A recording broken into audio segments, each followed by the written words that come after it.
Good morning everyone. My name is Mohammad Taha Ghazi. Today is 26 January and we are celebrating 76th Republic Day. At first I wish you all a very happy Republic Day. Republic Day is a national festival of India. On this day the Constitution of India came into force in 1950. India became a secular and democratic country on this day. We should always respect our Constitution. Republic Day teaches us live in peace, love and unity. I am proud to be an Indian and I love my country very much. जय हिंद, जय Bharat. Thank you. सभी को सुप्रभात. मेरा नाम मोहम्मद ताहा गाजी है.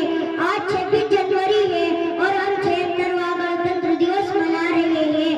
पहले मैं आप सभी को गणतंत्र दिवस की हार्दिक शुभकामनाएं देता हूँ. गणतंत्र दिवस भारत का एक राष्ट्रीय त्योहार है.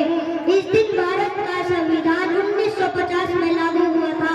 इस दिन भारत एक धर्मनिरपेक्ष और लोकतांत्रिक देश बना.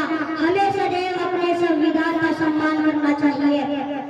गणतंत्र दिवस हमें शांति, प्रेम और एकता से रहने की शिक्षा